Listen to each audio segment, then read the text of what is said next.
जैन धर्म की विशेषता है आलम्बन तो लेना चाहिए, लेना पड़ता है। बाहर से भीतर से भाव ही सब कुछ होते हैं। भाव का अर्थ मन की अपनी उज्ज्वलता, विशुद्धि, समर्पण के साथ चलता है तो भगवान की स्थापना आदि परोक्ष में साक्षात नहीं मिलते, इसलिए हम कर लेते हैं। किंतु जहाँ पर साक्षात विराजमान होते हैं वहाँ पर केवल भावों की ही कथा चलती है।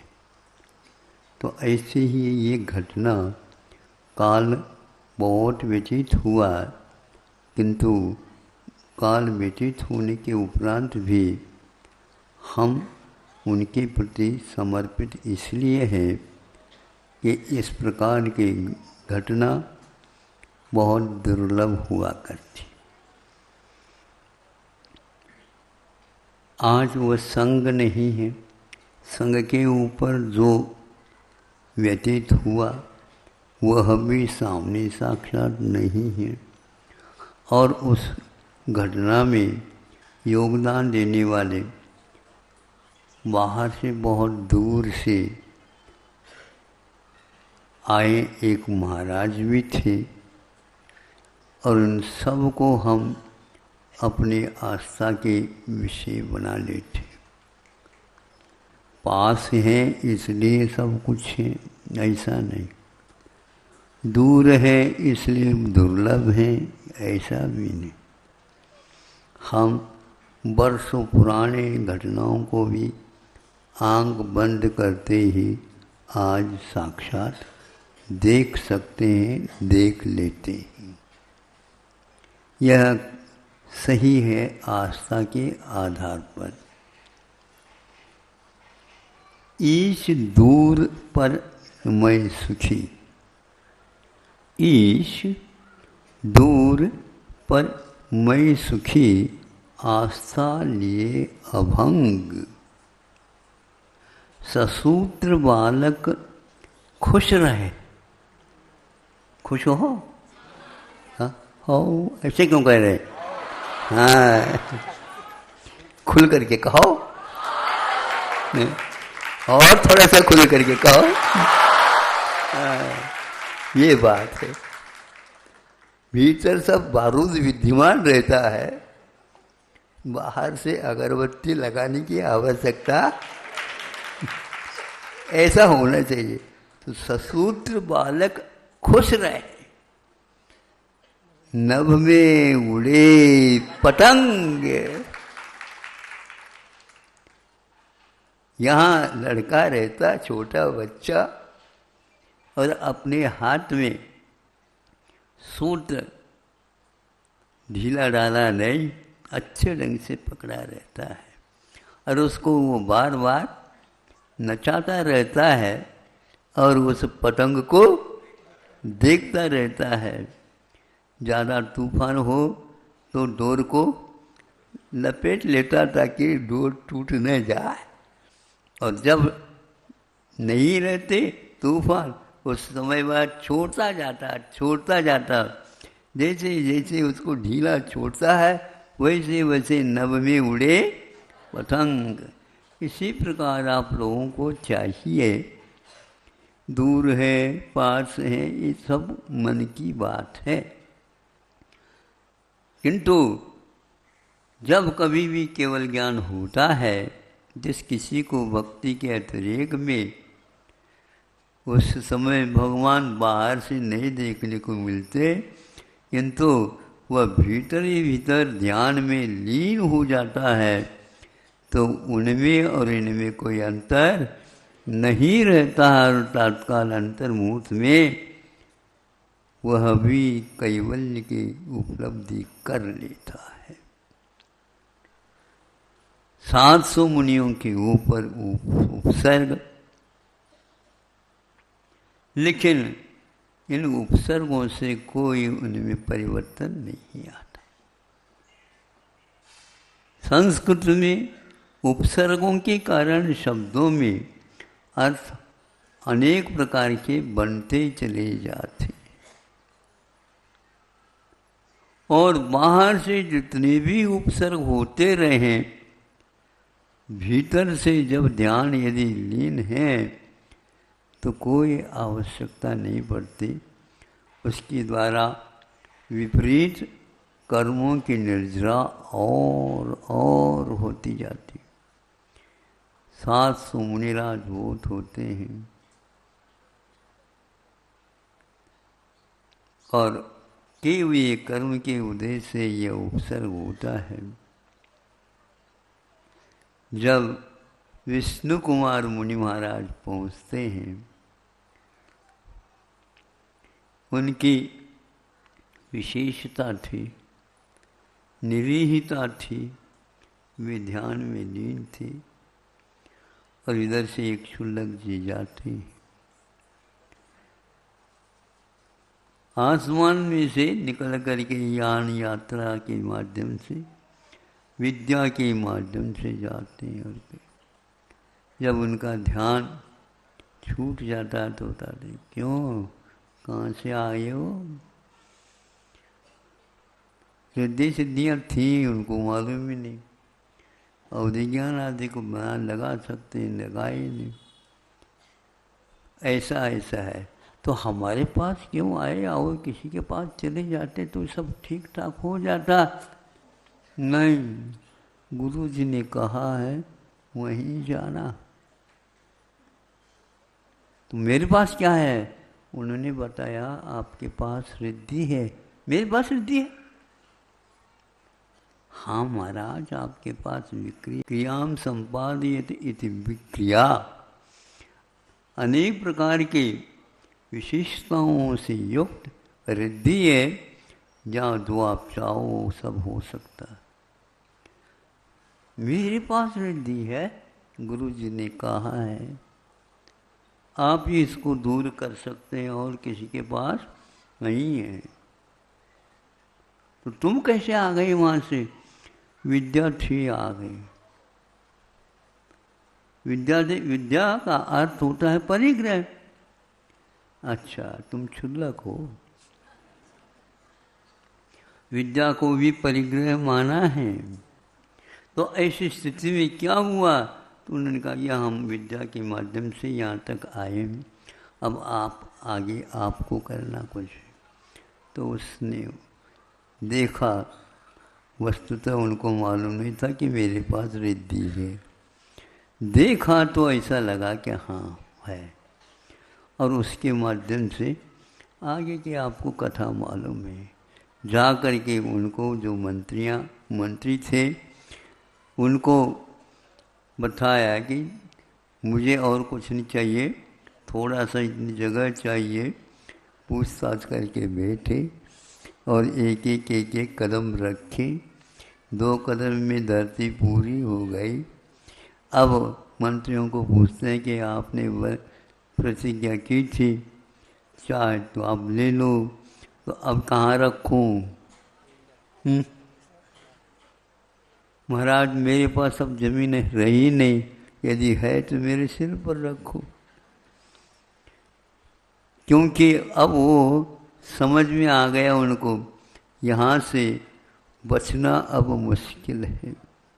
लेकिन विष्णु कुमार मुनि दया के भी उपासक थे। रिद्धियों के द्वारा दया का पालन नहीं होता, किंतु रिद्धियों के उपयोग करने से और कमियां आती हैं। आप लोग फ़ोन वगैरह लगाते हैं ना, जब कभी भी लगाते हो, नहीं महाराज, एक शब्द गिन करके बोलते बिना क्रियापद भी चल जाए तो चल जाए, ठीक है, पैसा खर्च ज़्यादा न हो। इसी प्रकार हम भी अपने बंध से डरते हैं, आश्रम से डरते हैं, इनको दूर करने का उपाय करते हैं। उसके माध्यम से उन्होंने यह कह करके फिर बाद में उनको लेकर के चले गए वहाँ पर। और बोलो अब क्या चाहते हैं। सारे जल रहे हैं। 1 सप्ताह तक ये कार्यक्रम चला। झुलस गए, आँखों में कानों में सब जगह लपटें घुस रही थी। तो उसको दूर किया। अब वो हाथ जोड़ करके खड़े, हमारे प्राण अब कैसे बचेंगे, या इसी में हम भी घूमेंगे? नहीं, अब आगे के लिए प्रतिज्ञा ले लो, अपने जीवन में इस प्रकार दुस्साहस नहीं करेंगे। अब कहाँ रहा महाराज दुस्साहस? साहस ही नहीं रहा है। हमने अपने जीवन में बहुत ही इस घटना से पाप का अर्जन कर, उसके परिमार्जन के लिए कोई उपाय बताओ। तो अहिंसा परमो धर्म कहा। अहिंसा लक्षण हमारे यहाँ प्रतिक्रमण पाठ आता है, उसमें अहिंसा को धर्मस्थ केवली पन्नतस्स धम्मस्स लक्षणम अहिंसा। ये अहिंसा धर्म धर्म का लक्षण है। लक्षण उसी को बोलते हैं। धर्म को यदि चाहते हो तो दया पहले चाहिए। दया धर्म का मूल है, ऐसा यहाँ पर भारत में हमेशा हमेशा कहा जाता है। पाप मूल अभिमान, अभिमान करने से बहुत पाप होता है। और उसको जैसे रावण इत्यादि के लिए सीधे सीधे धरती में समाहित होना पड़ा। कि इसी प्रकार आचार्यों ने कहा कि नहीं, अब तुम यदि अपने आप को सुरक्षित करना चाहते हो, दया ही एकमात्र धर्म है, इसी की पूजा हमेशा करते रहो। जगत विदितम ब्रह्म परमम अहिंसा भूतानाम। संसारी जीवों के लिए यदि धर्म है, अहिंसा धर्म है, वह ब्रह्म के रूप में है, यानी वह देवता के रूप में है, वे आराधन के रूप में है। हम उसकी आराधना जहाँ कहीं भी करो, वहाँ पर भगवत देवता अपने आप ही अवतार ले लेती है। ऐसे उदाहरण पुराण ग्रंथों में भरे हुए हैं। रक्षति रक्षितः, वह हमारी रक्षा करता है जिसका संरक्षण हमने किया है।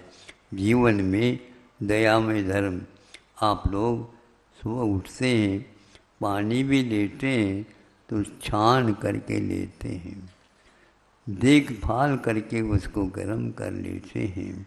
इस प्रकार आप लोग पानी का, जल का उपयोग करते हो जीवों को बचाते हुए। इसी प्रकार आपको अन्यत्र भी इसका उपयोग कर लेना चाहिए। प्राणों की रक्षा अपने आप में शरीर की रक्षा है।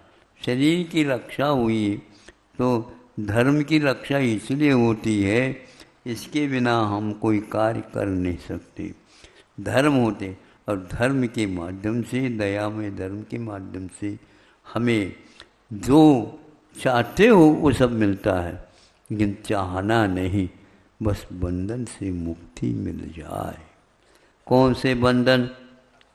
कई व्यक्ति आकर पूछते, महाराज आप किसकी आराधना करते हैं?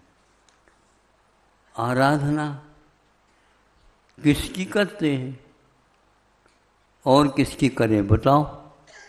आपको पूछ रहा हूँ मैं। हम अहिंसा की आराधना करते हैं। इससे क्या होता है? इससे अनंत काल से जो हम जेल में पड़े हैं उससे मुक्ति मिलती है। जेल में कहाँ आप तो मुक्त हैं महाराज, जेल में तो हम पड़े हैं। कैसे? माता पिताओं ने माना नहीं और हमारे गले में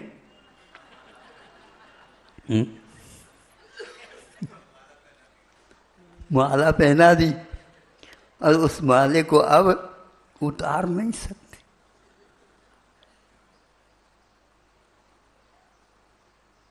तो ऐसा, हाँ बिल्कुल। तुम आप क्या कौन से जेल में है ये तो बताना है आप लोगों को। यह शरीर ही अपने आप में जेल है।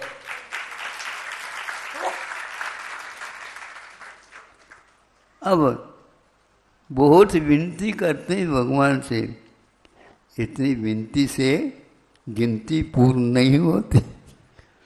करते जाओ करते जाओ, इतिहास बहुत लंबा चौड़ा है। उन सारे पापों को समाप्त करने के लिए इसको लगाओ, इसके लिए तेल भी दे दो, किंतु इसके माध्यम से कर्मों की निश्रा करना है। जो व्यक्ति घर को कारागार मानता है वो व्यवहार में है, अभी शरीर को जो जेल मानता है उससे मुक्त होने के लिए जहाँ कहीं भी बैठ जाओ, शरीर के माध्यम से आराधना प्रारंभ कर दो। तीन लोक में कहीं भी जो निश्चित स्थान है उसके अलावा कोई आवश्यकता नहीं। बहुत लंबा चौड़ा लोक है। मुक्ति तो ढाई दीप में ही होगी। इसी प्रकार यह 3 साढ़े 3 हाथ का हो या 500 हाथ का हो, धनुष का हो, इससे कोई फर्क नहीं पड़ता। आराधना करना प्रारंभ कर दो, पूरे के पूरे कर्म नष्ट हो जाते हैं। ईंधन जल जाता है, ईंधन जलता है, अग्नि कभी जलती नहीं, जलाती है। इसको ईंधन मानो और इसको बचाते हुए भीतर की वह ईंधन जो अनंत काल से चिपकी हुई है उसको नष्ट करने के लिए तप की आराधना प्रारंभ करो। 750 मुनिराज तप में लीन थे, किसी के लिए उन्होंने अभिशाप नहीं दिया, किंतु वरदान दयामय धर्म का अभय दान दिया। आज वह दिन आप लोग याद कर रहे हैं, इसलिए पानी छान करके पी रहे हो, तो उसी प्रकार और भी छानना आवश्यक है। जो वस्त्र पहन रहे हैं वो कहाँ से आए हैं, इसको याद करो तो मालूम पड़ेगा। इसमें भी अहिंसा का मिश्रण हुआ है। उसको दूर करने के लिए आज आप लोगों को अपनी तरफ से इन वस्त्रों को अहिंसक सिद्ध करना है और उसका निर्माण करना।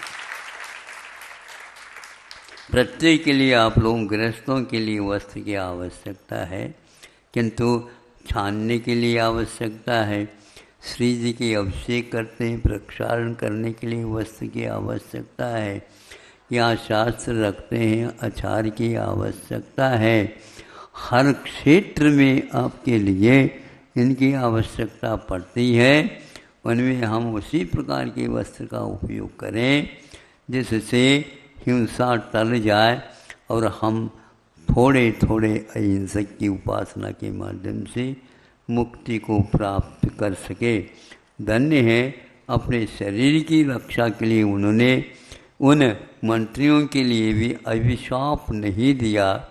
अब उनको जो कर्म हैं, जब तक उसको सुखाएंगे नहीं, जलाएंगे नहीं, तब तक इनको संसार छूटने वाला नहीं। वह सब रोते हुए सभी मुनि महाराजों के चरणों में नतमस्तक हुए और अपने किए हुए अनर्थ को दूर करने के लिए अहिंसा धर्म को स्वीकार कर लिया।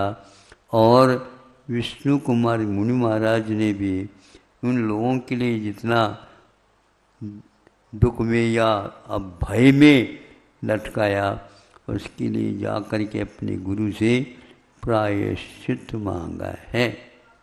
गुरुदेव हम लोगों के दोष को दूर करने के लिए प्रायश्चित देते हैं और बदले में प्रायश्चित देने के भाव किया है, उसके लिए भी कष्ट हुआ होगा, तो अपने आप को पश्चाताप के साथ वे भी पश्चाताप करते हैं और प्रायश्चित लेते हैं।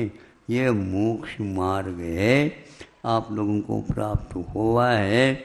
इसको बहुत ही चिंता के साथ, सावधानी के साथ पालन करो तो प्रभु बनने में देर नहीं लगेगा। आज का यह स्मरणिका हम लोगों के लिए असंख्यात गुणी कर्म की निर्जरा करने के लिए कारण बने और अपना जो साधन शरीर है इसके माध्यम से अहिंसा का पालन करें। नीचे देख करके चलो, हैं अभिमान के कारण ऊपर देखते हो, ठोकर लग जाएगा तब मालूम पड़ेगा। वो ठोकर ऐसा लगता है कि उसे सप्तम पृथ्वी तक ले जा सकता है। यदि उससे आपको भय है, बचना चाहते हो उससे, तो आज से ऐसे संकल्प ले लो और अहिंसक का ही वस्त्र का उपयोग करेंगे। मुनि महाराज के लिए भी जब आहार देंगे तो उस वस्त्र के बारे में प्रश्न उठेगा, कैसा है ये वस्त्र? शुद्ध है महाराज? मन शुद्धि, वचन शुद्धि, काय शुद्धि, आहार जल शुद्ध है, बिल्कुल ठीक आहार जल शुद्ध है, वस्त्र कैसा है तुम ही बताओ। हाँ, ये विश्वास जब तक नहीं होगा तब तक आप शुद्ध कैसे हैं बताओ। हाँ महाराज अभी तक आपने बताया नहीं, हमें क्या मालूम इसमें ऐसा ऐसा भी होता है। मालूम पड़ा, पढ़ने से ज्ञात हुआ। महाराज कहाँ लिखा है? 2000 वर्ष पूर्व में अहिंसा के पालन करने हेतु मूलाचार में ये लिखा हुआ, आप देख लेना। उसमें लिखा, स्पष्ट लिखा, सूत्र के बारे में लिखा है, सूत्र कैसा पैदा होता है। तो आज ऐसा युग आ गया है कि किससे बनता है धागा पता नहीं लग रहा है। हिंसक वस्तुओं से भी इसका निर्माण किया जा रहा है। इसलिए आप लोगों की इससे सावधानी रख करके इन व्रतों का पालन करते रहना चाहिए। हमेशा हमेशा यही आचार्य ने दया धर्म के वर्णन में कहा है और उन्होंने माना भी है, उसको पालन करने के लिए सबको प्रेरित भी किया है। आज भी वह विद्यमान शास्त्र, उन शास्त्रों को पढ़ो और दया का पालन करो। अहिंसा परमो धर्म की